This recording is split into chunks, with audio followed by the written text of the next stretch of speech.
Boa noite a todos. É sempre um prazer. Quando nós somos convidados ao Centro Espírita, é a mesma coisa que nós somos convidados à casa de uma pessoa. Você já entra se sentindo muito querido e você deseja sempre fazer o melhor para que você possa voltar, para que deixe uma boa impressão. Já vim aqui algumas vezes, eu não sei quem se lembra de mim, mas graças a Deus todas as vezes têm sido marcantes pela oportunidade de poder trabalhar, de poder servir. Nessa noite, eu escolhi, já havia dito para você, vamos falar sobre Allan Kardec. E não sei, já deve ter tido outras palestras sobre Allan Kardec aqui, não teve? Já teve. Mas nós não vamos falar da história de Allan Kardec. Nós vamos falar já pegando o filme, já no meio, sabe aquelas sequências de filme que você assiste, tipo Vingadores, Guerra Infinita, Guerra Civil, Ultimato. Nós vamos pegar já o filme na ação, para que nós possamos entender um pouquinho. Pelo menos extrair dessa longa jornada que é a história de Allan Kardec para o Espiritismo, e nós possamos tirar um pouco disso para o nosso dia a dia. Nos dias de hoje, mais do que nunca, na era da informática, dos serviços de streaming, na Netflix, no Facebook, todos nós desejamos um imediatismo na ponta dos dedos. E a doutrina espírita ela nunca ficou atrás. Ou não deveria ter ficado atrás. Porque se a doutrina espírita ficar um pouco atrás, só existe um único responsável, que se chama espíritas. Nós é que temos deixado a doutrina de lado. E qual é o peso disso? A pergunta que eu faço é: qual é o peso da nossa própria vida? O que ela representa para nós? Por exemplo, nesse final de semana eu acessei para ver a bilheteria de Allan Kardec. Vejam. A bilheteria de Allan Kardec, a cada semana depois da estreia, foi caindo pela metade. Tem tão pouco espírita no Brasil?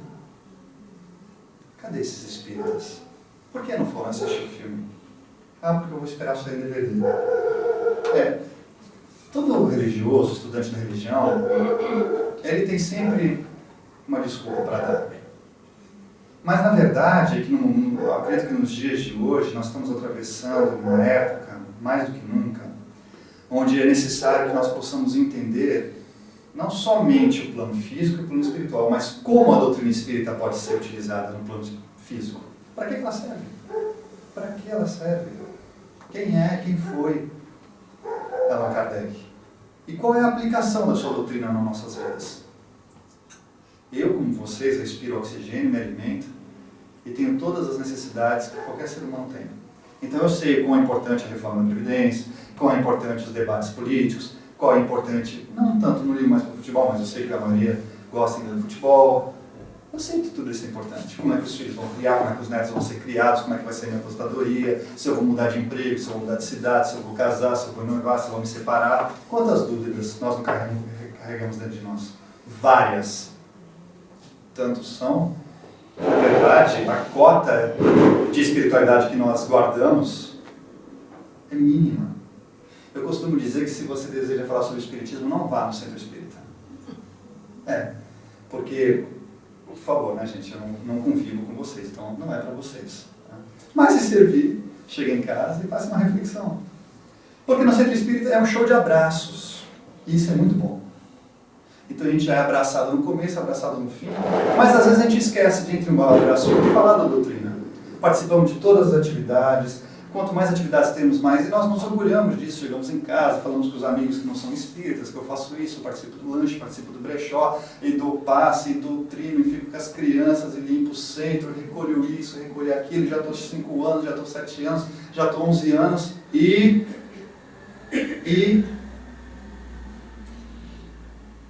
a espiritualidade está anotando na sua carteira? Você está pedindo para que ele também faça essas anotações? Eu vou dizer para vocês uma coisa. O número de suicídio está baixo. O número de pessoas com problemas mentais está baixo. Que diga o padre Marcelo Bossiment, né? Você está dando a missa e de repente você é arremessado do palco. A quantidade de discussões entre amigos está pouca. Época de política, então, é a época de limpar o Facebook, porque você perde amigos de 15 anos. Trocam ofensas como se estivesse na grade das arquibancadas dos estádios. É a minha opinião. Eu e eu. Sem falar no trânsito, né? Que praticamente é o campo dos duelos da época de Allan Kardec. Como Kardec dizia, o Chico observava muito bem isso. Quando diziam, Kardec está ultrapassado, já não existem mais duelos. O que não falta é duelo, gente. Nós duelamos todos os momentos. Quem gosta de sair por baixo numa discussão? Hã? Quem gosta? Ninguém. Aquela sensação de que você está sendo derrotado numa contenda, numa discussão, você vai para casa, você fica com aquele sapo engasgado na garganta, só esperando talvez o dia ou a hora para você poder devolver tudo isso. Não somos assim. Se nós estamos deixando de sermos animalizados, ótimo, mas olhamos para trás e vemos inúmeras reencarnações comprometedoras. Quem aqui trabalha na doutrinação, e com certeza já teve contato com amigos do plano espiritual que revelam coisas do passado, sabe o que eu estou falando. Sabe muito bem o que eu estou falando. Se as nossas virtudes estão começando a desabrochar agora, não se convençam. São as primeiras encarnações que você está cheirando bem. As primeiras. E se você quer saber o que vocês já fizeram na outra encarnação, é só guardarem detalhadamente todos os pensamentos e palavras que às vezes nem saem da sua boca, mas que você tem quando você está furioso. Essas palavras, esses pensamentos eram realidade nas encarnações passadas. Se assim não fosse, gente, os filmes de gladiadores, de cruzada, de guerra não fariam tanto sucesso. Hã? Você imagina que uma mulher que foi, ou um homem que foi vítima de um adultério, vai no cinema ver um filme sobre adultério? Ah, eu vou ver um filme que é ótimo, vai lembrar da traição que eu passei. Alguém faz isso? Ninguém faz isso. Ninguém. Ah, vou lá ver alguém sofrer como eu. Ninguém faz isso. Agora, quando nós vamos ver um filme de gladiador, de guerra, o que a gente pensa? Não vai ser guerra nenhuma. Então, vou assistir. Nada contra, gente, eu também assisto. Mas é diferente. Se vocês verem, por exemplo, perguntarem para alguém que participou realmente de uma guerra, se ele deseja ver esses filmes, nem todos. Existem aqueles saudosistas, aqueles que marcham, sim, são muito homenageados, principalmente nos Estados Unidos, mas aquele que teve que se rastejar na lama de uma trincheira para outra, pode ter certeza que ele prefere pintar um quadro bem tranquilamente na sua casa do que brincar de paintball. São situações que marcaram o nosso espírito. E todos nós sabemos disso. Então, quando eu assisti, quando eu percebi isso, quando eu já tinha percebido que a bilheteria estava fraca, eu fiquei pensando nisso. Será que nós sabemos o que realmente aconteceu quando Kardec veio ao mundo? Será que nós, brasileiros, santistas, espíritas do século XXI, de 2019, que temos a nossa rotina entre visitar a casa dos parentes, nossos ofícios, nossos lazeres, será que a gente sabe realmente o que aconteceu no plano espiritual? Ou é necessário que uma cadeira voe daqui para lá para a gente começar a perceber que existem espíritos e que eles estão presentes nas nossas vidas? Que eles escutam o que nós conversamos em nossas casas, que eles estão bem próximos de nós nas nossas decisões, às vezes mais simples que você acha, que ninguém está prestando atenção, e está prestando atenção. Veja, nós somos seres milenares, e antigamente, não tão antigamente, assim como acontece nas revistas, só brilha quem é famoso, já reparou? Não existe nenhuma revista chamada Desconhecidos. Venha, veja você mesmo. Olha, meu vizinho está aqui, que coincidência, quem sabe um dia eu apareço. Ninguém quer ver. Ninguém quer ver. Ninguém quer ver. Então, o que nós gostamos? De ver gente famosa, de ver gente bonita, não é isso? Imaginou? Antigamente, eu não sei, eu posso falar isso que já estou com uns 42. Você tinha um Paulo Otran, né? Você tinha um Neila Torraca, você tinha um Marcos Nanini. Não tinha, gente? Hoje, tem ator feio? Só tem gente bonita. Então, se o cidadão for mais ou menos bonito e talentoso, parece que não tem mais espaço. Todo mundo tem que ser modelo. Homem e mulher. Todo mundo tem que ser. Não tem mais gente feia, gente. Como se o mundo fosse assim, né? E não é. Então nós, claro, o mercado exige, o público exige, o mercado entrega. Agora, os expoentes da espiritualidade se preocuparam com isso quando vieram ao mundo? Vejam, Allan Kardec, o Hippolyte Léon Denisard Rivail, de família muito boa, de posses, estudou no maior instituto de ensino da época, em Verdun, na Suíça, estudou com os maiores mestres, Pestalozzi, tinha livros didáticos escritos que faziam parte da educação básica da França, quando começaram os fenômenos das mesas girantes. E para muitas pessoas era espetáculo, para ele não. Porque quem tem olhos de seriedade, olha uma pessoa e sabe o que dizer se ela estiver triste ou cabisbaixa, por exemplo. Pergunta, o que está acontecendo? Sabe tomar essa ou aquela decisão para que seja produtiva a sua vida na sociedade, porque o espírita ele é produtivo na sociedade. Ele não é um peso para ninguém. Ele vê um papel no chão e joga no lixo, ele vê uma cadeira desarrumada, ele arruma, mas coisas maiores. Ele se prepara para consolar alguém, se for necessário, não para fazer discurso e velório, obviamente, mas ele se prepara. E ele faz com que a sua mente seja um espelho para refletir o que a espiritualidade indicar. Porque muitas vezes saem das nossas bocas, na maioria das vezes, quando são boas principalmente, às vezes temos ângulos de raciocínio que não são propriamente nossos. E o que Kardec representa para mim? Um homem que veio da espiritualidade, com um compromisso muito sério, muito sério.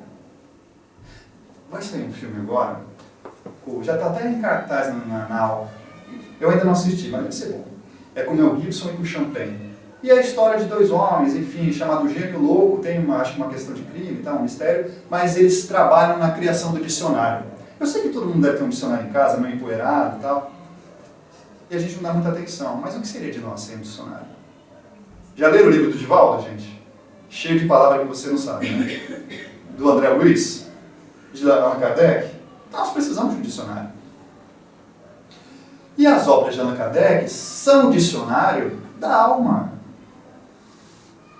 Quando Allan Kardec apareceu, existia a espiritualidade em vários ramos, em várias matizes, mas estudando entre o fantástico e o real, entre a superstição e a ciência. Houve uma separação lá atrás entre a religião e a ciência, que o homem decidiu nunca mais fazê-las reencontrar. Mas quem tomou essa decisão são os homens. Ou vocês acham que lá no plano espiritual superior, ciência, filosofia e religião são separadas? Vocês acham? É lógico que não. Jesus deixou bem claro, vós sois mestres, farão ainda coisas maiores do que eu. Jesus deixou sempre claro todos os mecanismos de ascensão espiritual, de reforma íntima, de crescimento em direção ao progresso constante. E quando Allan Kardec veio e escreveu a sua magnânima obra de 5 volumes, começar com o Livro dos Espíritos, o Livro dos Médiuns, Evangelho segundo o Espiritismo, o Céu e o Inferno e a Gênese, nós encontramos respostas e plataforma para estudo de questões complexas hoje nestes livros, em que às vezes algumas pessoas bem, talvez desconhecedoras do Espiritismo, dizem que está ultrapassado. Ultrapassado está a ignorância. Isso que tem que estar ultrapassado. Quem lê Cartas e Crônicas de Humberto de Campos pela psicografia de André Luiz, de Humberto de Campos, psicografia do Chico Xavier, existe um capítulo chamado Napoleão e Kardec, e ali está o panorama espiritual na qual Kardec apareceu.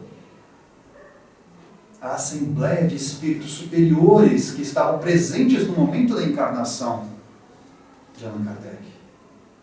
Platão, Sócrates, Joana d'Arc e tantos outros, encarnados e desencarnados. Uma pleiade de espíritos, uma assembleia de luz para vir este homem. E nesse mesmo texto, Napoleão, que já estava encarnado, foi retirado em sonho. E nós, que estudamos Napoleão, que segundo consta, é a segunda personalidade mais estudada depois, mais biografada depois de Jesus, como terminou a vida dele? Como que foi a história da grandiosidade de Napoleão Bonaparte? Nós sabemos. E como é que foi a história de Allan Kardec? Qual o legado que ele nos deixou? Quantas pessoas recobraram a sua vontade de viver lendo os livros de Allan Kardec? Quantos céticos, amargurados, materialistas, que desejavam apenas ter um trilho seguro para estudar a espiritualidade superior, recebeu como um bálsamo, como um copo d'água no deserto, as obras de Allan Kardec? Só a introdução é uma monografia, explicando passo a passo. Porque na época de Kardec, gente, de um lado, a religiosidade bem acertada, bem exagerada. Do outro lado, a materialidade, os homens da universidade, aquele relativismo infinito, será? E Kardec conseguiu segurar esses dois cavalos, amarrou um no outro e puxou uma charrete de esperança chamada espiritualismo. Porque é o filósofo que desejava encarar quais eram os mecanismos da vida superior e da vida pós-morte que encontrava nas obras de Allan Kardec. O religioso que desejava talvez dar um passo à frente e não ficar preso em seus dogmas e seus fundamentalismos, entendeu que existe uma espiritualidade raciocinada, uma fé raciocinada, aquela que encara face a face a religião em cada momento da humanidade. Então, a preocupação que eu tenho em ver uma bilheteria baixa de Allan Kardec, sabendo que os espíritas, que se dizem espíritas, não foram, eu sei que não estão lendo Allan Kardec. Eu sei que é difícil, eu sei que não é fácil. Mas quem já passou um tempo desempregado, sabe quando você olha e fala, não tem de onde tirar? Olha só que interessante. Perto da minha casa vai abrir um bar, um lounge, vamos morar ali perto do Gonzaga. Hoje de manhã, às 8 horas da manhã, tinha uma fila, gente, de quase metade de um quarteirão. Todo mundo com o seu papelzinho pago debaixo do braço, currículo. Não era pouca gente, não. E para trabalhar no restaurante. Então, ou é garçom, ou é cozinheiro, né? Nada contra. Mas dá para dizer que a quantidade de pessoas que tinham. Isso é uma novidade, gente? Desemprego? Agora, vejam. Se colocasse assim no anúncio de emprego, candidatos com conhecimento de espiritismo da obra Céu e Inferno terão uma certa preferência. Vocês acham que ninguém ia baixar um download da FEB e ler? Sabe por quê? Porque quando nós precisa, nós vai atrás. Não é assim? Tem gente que para abrir um livro, o Céu e o Inferno, a gente diz, ai, Luciano, não dá. Mas para fazer um itinerário para viajar para Nova Zelândia, eu vou por aqui, eu vou por ali, aí eu busco não sei o que, eu fico no hostel, aí eu não sei o que, nossa, que ótimo. Ai, tá tão cansativo estudar, né? Ai, tá tão tarde, é tão doloroso. Aí a pessoa vem com aquela tatuagem de R$600, sabe? Que colorida ainda, que dói. Aquela agulhada, né? Verão tá aí.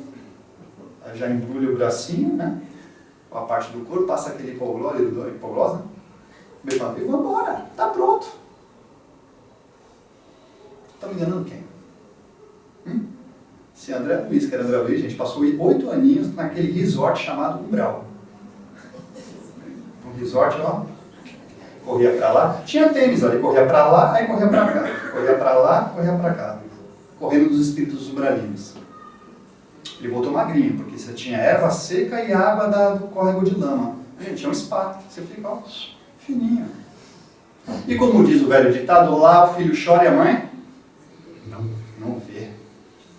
E literalmente, porque a mãe de André Luiz estava há décadas rezando por ele e tinha distribuído, depois ela conta para o André Luiz, as preces pelo marido por 3 instituições, 3 colônias diferentes. Gente, 3 colônias rezando para o marido dela não conseguia sair. Estava casamantes, estava no grau. Casamantes. Ou você acha que você morre e se desvencilha, agora não tem mais vontades. Você vai se servir do mesmo banquete. Então o nosso Kardec, no Céu e Inferno, ele traz, por exemplo, diferentes situações fáticas dos espíritos sofredores, dos espíritos benditos, dos espíritos, e vai apresentando para você. Pega no livro dos espíritos e diz, calma, meu amigo. Vem comigo, pega na minha mão. Vamos estudar junto com o que os espíritos disseram.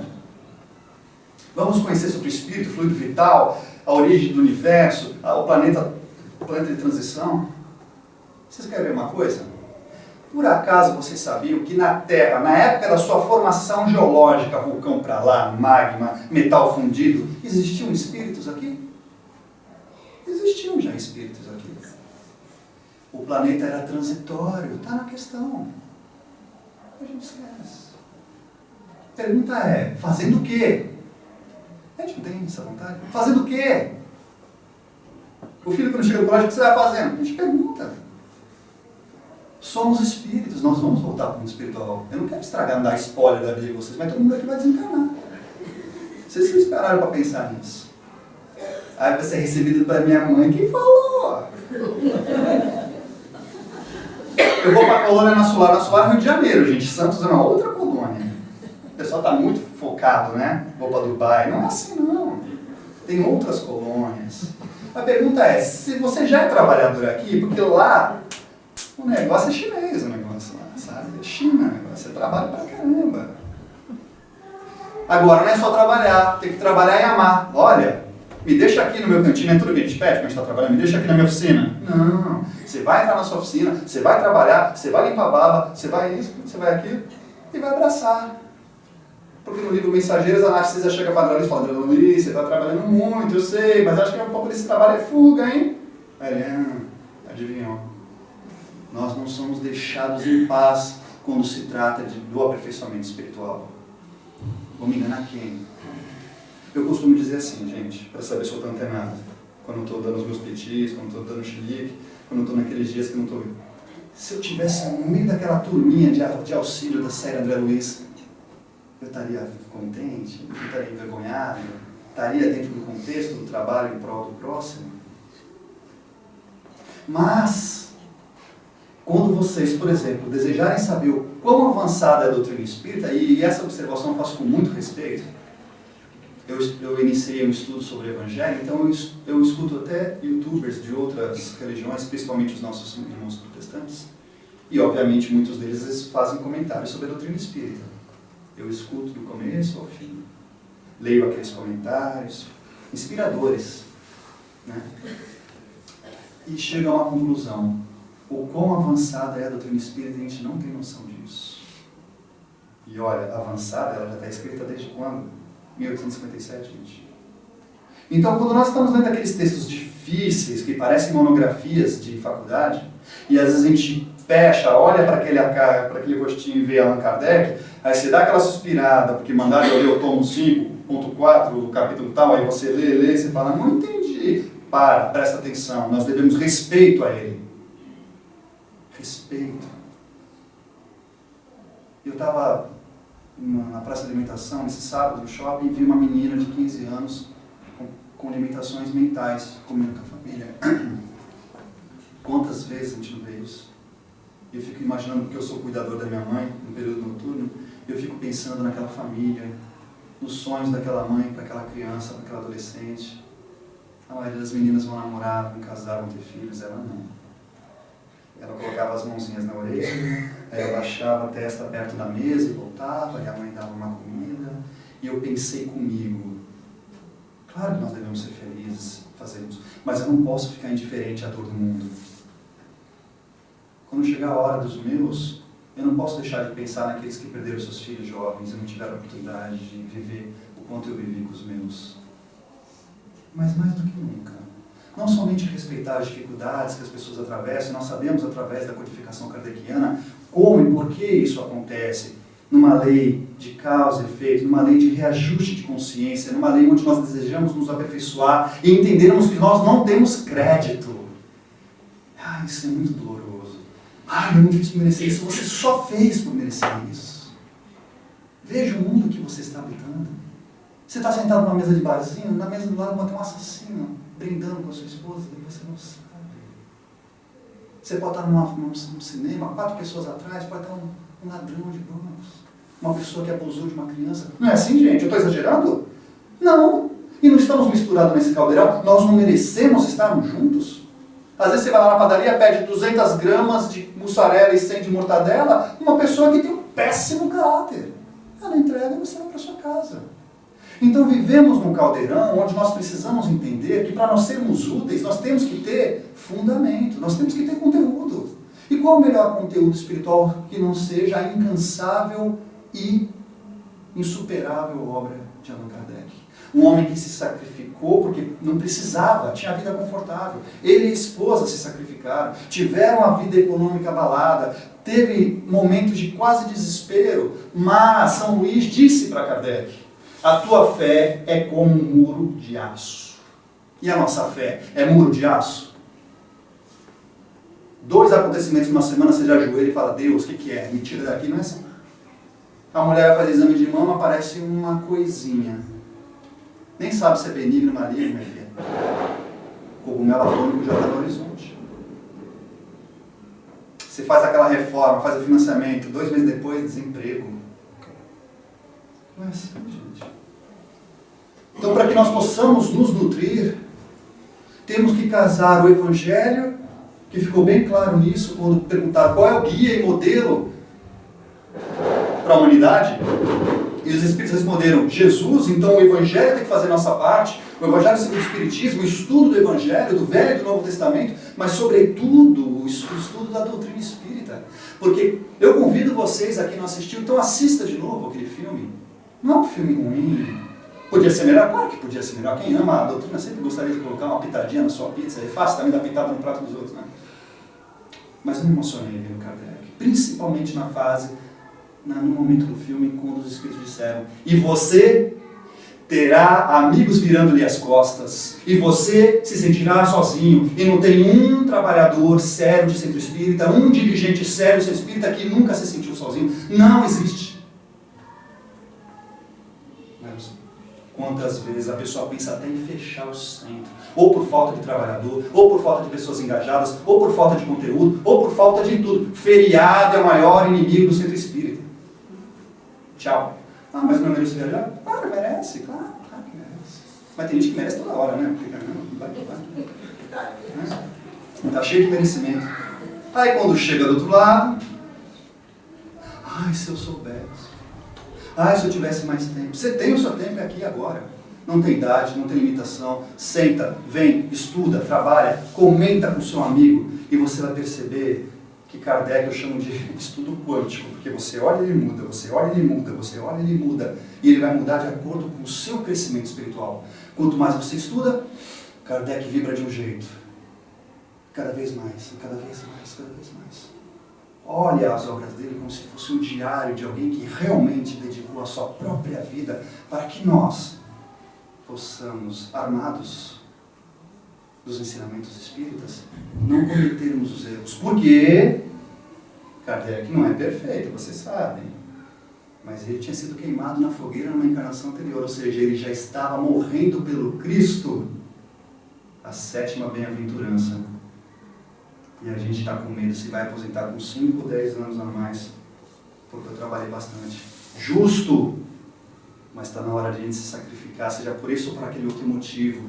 Dai a César o que é de César, dai a Deus o que é de Deus, porque sempre houve os dominados, os dominadores, sempre houve uma situação desconfortável coletivamente, não existe. Até no nosso lar a Idalina reclamava. Nós somos governados, precisamos atravessar. Eu estou usando esse exemplo não para fazer polêmica política, é para a gente entender que nós somos seres dentro de um mesmo coletivo. E seja para qualquer situação, gente. Às vezes a gente está numa situação, num país que o problema não é a previdência. Você está num país árabe, é bem difícil o problema lá. Você está num país africano, falta tudo. Ou às vezes você está num país nórdico, onde as pessoas se matam porque tem tudo. O que fazer? Nos armemos então com a doutrina espírita. Que possamos sentir a Paris do século XIX. Que podemos imaginar um homem e a sua esposa dedicada, que continuou escrevendo e respondendo as cartas de seu marido. E que quando ele faleceu, continuou na revista espírita, lado a lado, ombro a ombro. Ah, que beleza é essa? O amor em prol do Cristo. O amor em prol da doutrina. E o que eles receberam em troca? Do homem? Nada. Dele.